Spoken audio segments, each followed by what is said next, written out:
Salut à tous. En seulement 3 heures, le cessez-le-feu a failli s'effondrer. Des navires de guerre américains sont entrés dans le détroit d'Ormuz. L'Iran a tiré des missiles. Un seul impact et cette guerre pourrait exploser de nouveau. Quelque chose s'est produit dans le détroit d'Ormuz, quelque chose qui n'était pas arrivé depuis les 65 jours de cette guerre. Des destroyers américains lance-missiles, appuyés par plus de 100 aéronefs et 15 000 marins et marines, sont entrés directement dans le détroit d'Ormuz, non pas pour escorter des navires, non pas comme posture défensive, mais pour guider des bâtiments commerciaux bloqués hors d'une voie maritime que l'Iran maintient fermée à 90% depuis le 28 février. Apparemment, dans l'univers Trump, une opération qui n'est pas une escalade peut tout de même arriver avec des destroyers, des avions et un calendrier rempli de réunions d'urgence. Trump a appelé cela Project Freedom. 2 navires marchands battant pavillon américain ont réussi à traverser le détroit dans les premières heures de l'opération. Puis l'Iran a réagi. Les médias d'État iraniens ont rapporté que 2 missiles avaient été tirés contre une frégate américaine. Les États-Unis ont nié qu'un navire ait été touché. Un pétrolier a été atteint par des projectiles non identifiés, selon la confirmation du United Kingdom Maritime Trade Operations Center. Aux Émirats Arabes Unis, des drones et des missiles iraniens ont frappé une installation pétrolière à Fujairah, provoquant un incendie. En l'espace de 3 heures, le cessez-le-feu, techniquement en vigueur depuis le 8 avril, s'est rapproché de l'effondrement comme jamais au cours des 4 dernières semaines. L'Iran a qualifié Project Freedom de violation du cessez-le-feu. Le corps des gardiens de la révolution islamique, le CGRI, a affirmé qu'Ormuz était ses eaux. Et l'essence aux États-Unis a atteint 4,45 $, son niveau le plus élevé depuis le début de cette guerre, soit 49% de plus que le niveau enregistré le 27 février. Voilà le genre de leadership fort qui trouve toujours le moyen de passer d'un slogan de tribune à une facture à la pompe. Nous sommes aux 65 jours d'une guerre qui devait se terminer en 4 jours. Les navires de guerre américains forcent maintenant la question à laquelle 64 jours de bombes, de blocus, de cessez-le-feu, de pourparlers effondrés, de vidéos générées par intelligence artificielle montrant un guide suprême disparu et de diplomatie de tournoi de golf n'ont toujours pas répondu, qui contrôle le détroit d'Ormuz. Le monde est sur le point de le découvrir.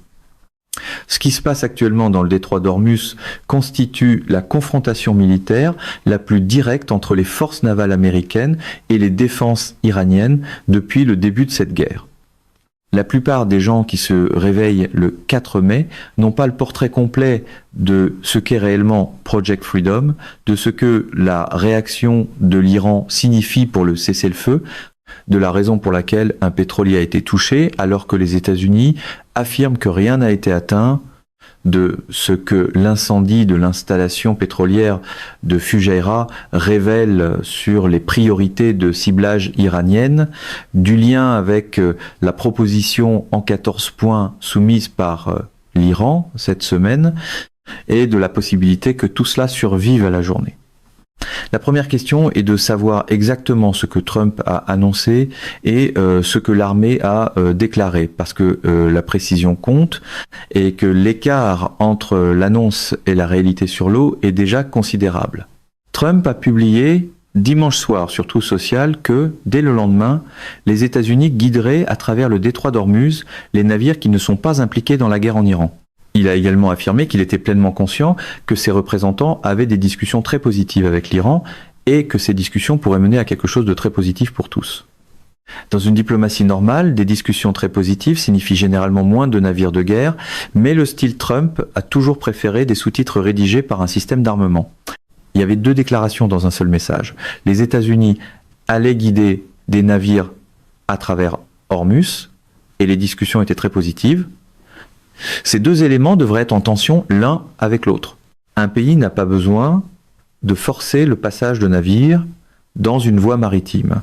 Si le pays qui contrôle cette voie est engagé avec lui dans des discussions diplomatiques très positives. À moins que cette démonstration de force soit elle-même le message diplomatique, le commandement central des États-Unis a confirmé l'opération ce matin. Le soutien militaire comprend des destroyers lance-missiles, plus de 100 aéronefs et 15 000 militaires. Un responsable américain a pris soin de préciser qu'il ne s'agit pas d'une mission d'escorte. Il s'agit d'un guidage. La distinction compte sur les plans juridiques et diplomatiques. Une mission d'escorte implique la protection de navires précis sous menace. Le guidage évoque plutôt une forme de gestion du trafic maritime. Donc l'étiquette change, le matériel reste, et tout le monde est invité à faire semblant que la différence est rassurante. L'Iran ne voit aucune distinction. Le haut responsable iranien, Ebrahim Azizi, a qualifié le plan de violation du cessez-le-feu. Le CGRI a affirmé qu'Ormuz était ses eaux et que tout transit non autorisé serait traité en conséquence. Quelques heures après le passage des premiers navires battant pavillon américain, les tirs ont commencé. La séquence des réponses iraniennes à Project Freedom est documentée en temps réel, et chacune marque une escalade par rapport à la précédente.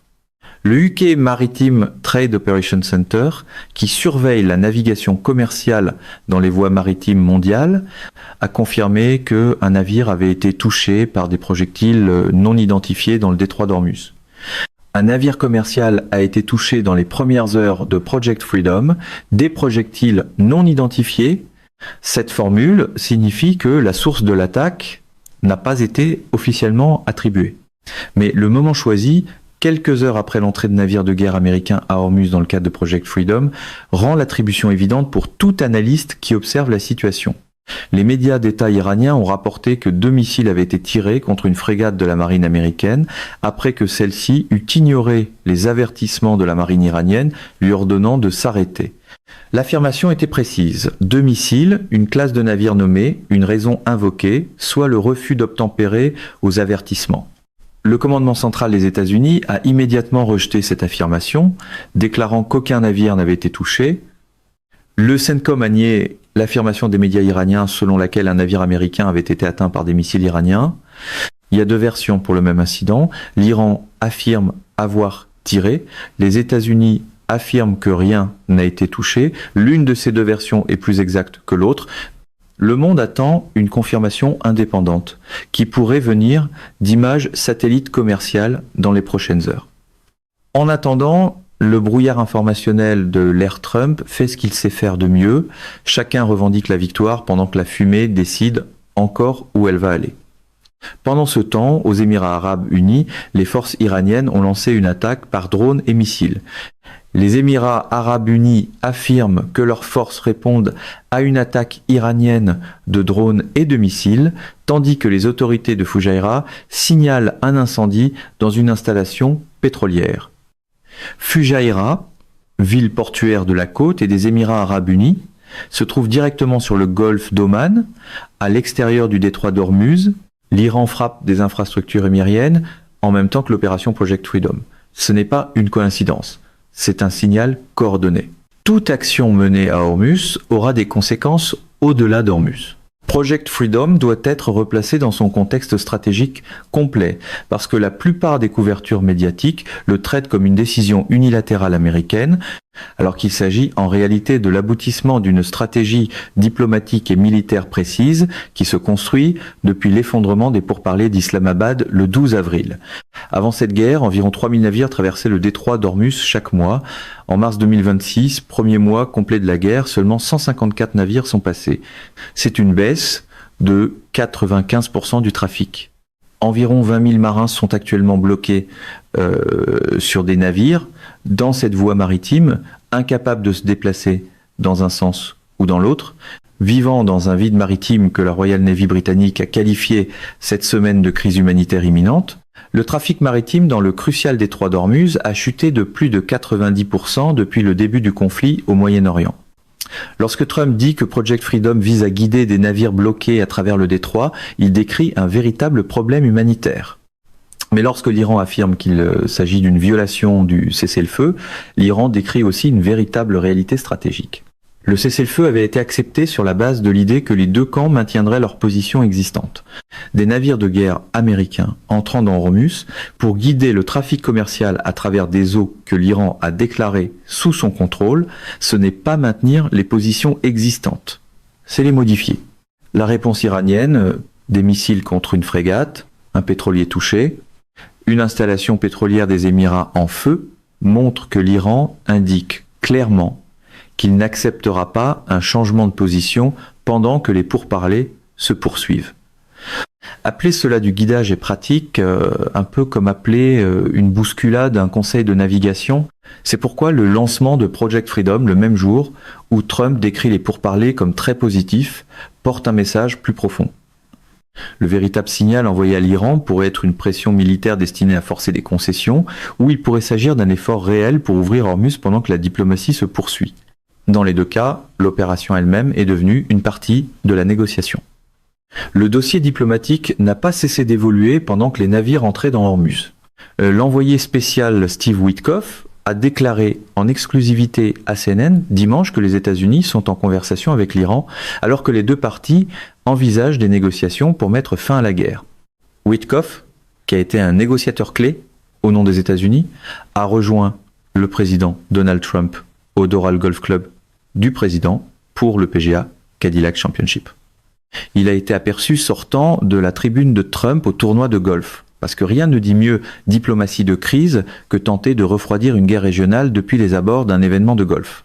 Trump a publié sur Truth Social que ses représentants avaient des discussions très positives avec l'Iran, et le porte-parole du ministère iranien des Affaires étrangères a confirmé que les États-Unis avaient répondu à la dernière proposition de l'Iran et que Téhéran examinait la réponse de Washington. Ainsi, simultanément, des navires de guerre américains forcent Hormuz, l'Iran tire des missiles, un pétrolier est touché, une installation pétrolière des Émirats brûle, et les diplomates des deux côtés affirment que les pourparlers se poursuivent et que les réponses sont à l'étude. C'est l'extraordinaire paradoxe du 65 jours. La guerre et la diplomatie avancent en parallèle. Chaque camp intensifie militairement, tout en affirmant rester ouvert à un accord. C'est la combinaison la plus dangereuse dans les relations internationales parce que une erreur de calcul, un vrai navire américain touché ou un commandant iranien allant plus loin que les ordres reçus peut faire s'effondrer complètement la voie diplomatique et relancer une guerre qui coûterait des milliers de vies de plus. La proposition iranienne en 14 points, soumise la semaine dernière par l'intermédiaire de médiateurs pakistanais, demande que toutes les questions entre les deux pays soient réglées dans un délai de 30 jours, dans le but de mettre fin à la guerre plutôt que de simplement prolonger le cessez-le-feu. Trump a dit aux journalistes samedi qu'il examine le plan en 14 points, mais il a exprimé des doutes sur sa capacité à mener à un accord. Il a dit ne pas pouvoir imaginer que le plan iranien soit acceptable et que l'Iran n'avait pas encore payé un prix assez élevé. Puis, il a lancé Project Freedom. Le message est presque théâtral. Rejeter le document, envoyer les navires et appeler la performance une négociation. La logique stratégique est brutale. L'Iran propose un cadre de résolution en 30 jours. Trump répond que c'est pas suffisant, affirme que l'Iran n'a pas payé un prix assez élevé, puis lance une opération navale dans des eaux contrôlées par l'Iran. Cette séquence vise à dire à l'Iran que ce qu'il a proposé n'est pas suffisant et que les États-Unis sont prêts à aller plus loin dans l'escalade pour le prouver. Que l'Iran interprète ce message comme prévu et offre davantage, ou qu'il le lise comme un acte de guerre et réponde par la force, c'est la question à laquelle les prochaines 24 heures répondront. Les chiffres économiques racontent une histoire que chaque consommateur américain vit en ce moment, et que la plupart des couvertures médiatiques ne rassemblent pas au même endroit. Le prix moyen d'un gallon d'essence aux États-Unis est maintenant de 4,45 $ selon les données de AAA. Les prix de l'essence ont augmenté de 35 cents en seulement une semaine et de 1,47 $ depuis le début de la guerre en Iran le 28 février. Cela représente une hausse de 3% depuis le début du conflit.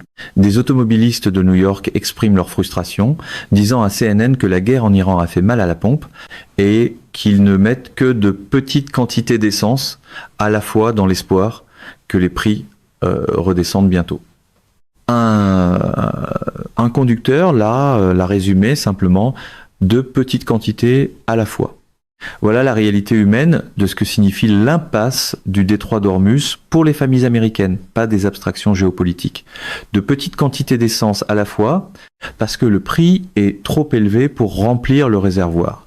Malgré tous les discours sur la fermeté, la facture finit quand même entre les mains du conducteur qui regarde la pompe L'OPEP a réagi cette semaine. L'Arabie Saoudite, la Russie, l'Irak, le Koweït, le Kazakhstan, l'Algérie et Oman ont accepté d'augmenter leur production de 188 000 barils par jour supplémentaires. Une offre plus élevée provenant de davantage de pays est utilisée pour compenser le brut iranien qui ne circule plus. Les Émirats arabes unis ont également annoncé leur départ complet de l'OPEP à compter du 1er mai. L'alliance pétrolière, qui devait stabiliser les marchés mondiaux de l'énergie, se fracture sous la pression d'une guerre qui a mis hors service son point d'étranglement le plus important depuis 65 jours. Le chef de la direction de la plus grande entreprise d'engrais au monde a averti cette semaine que 10 milliards de repas par semaine sont menacés parce que la fermeture d'Ormuz a perturbé le flux de gaz naturel liquéfié et de produits pétrochimiques utilisés dans la production mondiale d'engrais. 10 milliards de repas par semaine. C'est pas une perturbation de marché, c'est une crise de sécurité alimentaire qui se construit au ralenti. Même si Ormuz rouvre complètement aujourd'hui, le chef de la direction a prévenu que la reprise de la chaîne d'approvisionnement prendrait des mois. Les dégâts ne se réparent pas le jour où un accord est signé. Les chiffres du blocus montrent aussi jusqu'où la situation est allée. Le CENTCOM a publié ses données hebdomadaires aujourd'hui et elles sont importantes. Le nombre total de navires iraniens forcés de faire demi-tour par le blocus américain du détroit d'Ormuz atteint maintenant 48 au cours des 20 derniers jours. 3 navires ont été redirigés au cours des 20 dernières heures. Les États-Unis ne laissent aucun navire entrer dans les ports iraniens ni en sortir. Le blocus dure maintenant depuis 20 jours. 48 navires ont été refoulés, 3 ont été saisis et l'Iran a répondu en acheminant du pétrole par d'autres voies terrestres à travers l'Irak et la Turquie, ainsi que par l'intermédiaire d'acheteurs chinois prêts à payer malgré les sanctions américaines. Les expéditions iraniennes de carburant raffiné se sont poursuivies en volume limité, même si les cargaisons de pétrole brut sont tombées à zéro selon les données de suivi iraniennes. Puis est arrivé le développement qui explique pourquoi Trump a choisi le 4 mai pour lancer Project Freedom plutôt qu'hier ou la semaine dernière. Le commandant de la force aérospatiale du CGRI a déclaré cette semaine que la vitesse à laquelle l'Iran met à jour et réapprovisionne ses plateformes de lancement de missiles et de drones est encore plus grande qu'avant la guerre. L'Iran dit au monde que 65 jours de frappes aériennes américaines et israéliennes n'ont pas épuisé sa capacité de missiles. Au contraire, elles auraient accéléré son réapprovisionnement. Que cette affirmation soit exacte ou non, le moment choisi pour Project Freedom, en parallèle avec cette déclaration, montre que Trump ne peut pas attendre indéfiniment que la pression économique exercée sur l'Iran force une concession. Si l'Iran se réapprovisionne plus vite qu'il ne s'épuise, alors la stratégie de pression militaire a une limite de temps et Project Freedom pourrait être le signal que l'administration a décidé que cette limite, c'est maintenant. La politique de pression paraît toujours plus propre avant que l'autre camp prouve qu'il a lui aussi sa propre capacité de pression. L'équipe diplomatique a également changé d'une manière qui en dit long sur la direction de la prochaine phase des négociations. Nick Stewart, ancien lobbyiste de la Foundation for Defense of Democracies, un groupe faucon reconnu pour son fort soutien à une action militaire contre l'Iran, a rejoint l'équipe diplomatique chargée de mettre fin à la guerre avec l'Iran. Stewart a été recruté par Kushner et a auparavant travaillé pour la branche de lobbying d'une organisation qui a dépensé plus de 2 millions de dollars en lobbying de politique étrangère, y compris en 2026 sur l'Iran Sanctions Act, un faucon qui a fait pression pour des sanctions plus strictes contre l'Iran et soutenu une action militaire fait maintenant partie de l'équipe qui négocie un accord de paix avec l'Iran. Cette nomination envoie un signal à Téhéran. Les personnes qui conçoivent cet accord ne sont pas des personnes qui croient que l'Iran devrait être accommodé. Ce sont des personnes qui ont passé leur carrière à soutenir que l'Iran devrait être contraint à une soumission totale.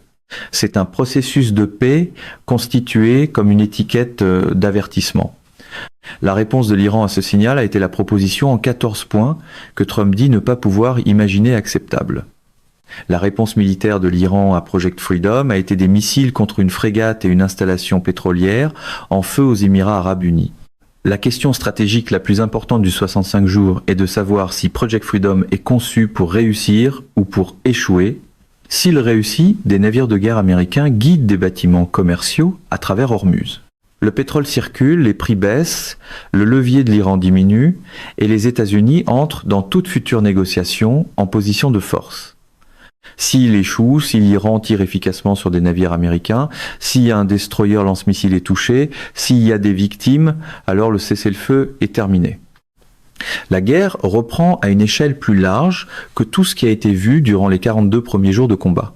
Et Trump obtient la justification politique intérieure pour reprendre les bombardements avec le plein appui du public américain. Du point de vue de l'administration, Project Freedom pourrait être conçu de manière à ce que l'un ou l'autre des résultats servent les intérêts américains. Le succès signifie une baisse des prix de l'essence et un levier diplomatique. L'échec signifie une reprise de la guerre avec un soutien politique maximal. Le seul résultat qui ne sert pas les intérêts américains est ce qui se passe en ce moment. Un pétrolier touché par des projectiles non identifiés, des missiles iraniens revendiqués contre une frégate américaine, une installation pétrolière des Émirats en feu, et aucun des deux camps prêt à confirmer officiellement ce que l'autre affirme officiellement. C'est cette zone intermédiaire inconfortable où les slogans ne dirigent pas les navires et où les éléments de langage ne réparent pas les coques. La zone grise entre la réussite et l'échec de Project Freedom, là où se trouve la journée actuelle, est l'endroit le plus dangereux du monde en ce moment. Trump a dit, avant de monter à bord d'Air Force One, samedi, que si les États-Unis partaient tout de suite, il faudrait 20 ans à l'Iran pour reconstruire, mais que les États-Unis ne partent pas maintenant. Ne partent pas. Des navires de guerre entrent dans Ormuz, l'Iran tire, un pétrolier est touché, les Émirats brûlent, les discussions sont très positives. La contradiction au cœur de cette guerre, parler et tirer simultanément, n'a jamais été aussi visible qu'en ce 4 mai 2026, aux 65 jours. Seule cette façon de faire de la politique pouvait mettre discussion très positive et pétrolier touché dans la même phrase, puis demander encore des applaudissements. Le dilemme central maintenant est de savoir ce que le capitaine d'un destroyer américain lance-missile dans le détroit d'Ormuz est censé faire dans ces conditions. L'Iran a tiré des missiles. L'équipage s'est fait dire que rien n'avait été touché. Un pétrolier à proximité a été frappé, les règles d'engagement exigent de protéger le navire et son équipage, tout en évitant que le cessez-le-feu ne bascule en guerre totale. Chaque décision dans cet environnement comporte le risque de paraître faible ou de déclencher un conflit plus vaste. L'incident contesté de la frégate résume toute la crise. L'Iran a nommé l'action et décrit l'avertissement donné, tandis que les États-Unis ont nié qu'un navire ait été touché. Voilà où en sont les choses le 4 mai 2026 aux 65 jours. Trump a lancé Project Freedom. Des navires de guerre américains sont entrés dans Ormuz avec plus de 100 aéronefs et 15 000 membres du personnel. 2 navires marchands battant pavillon américain ont traversé avec succès. L'Iran a affirmé avoir tiré 2 missiles contre une frégate américaine. Les États-Unis ont nié qu'un navire ait été touché. Un pétrolier a été confirmé comme ayant été atteint par des projectiles non identifiés. Une installation pétrolière aux Émirats arabes unis, à Fujairah, est en feu après une attaque iranienne de drones et de missiles. L'Iran a qualifié Project Freedom de violation du cessez-le-feu. L'essence est à 4,45 $. Le cessez-le-feu tient techniquement.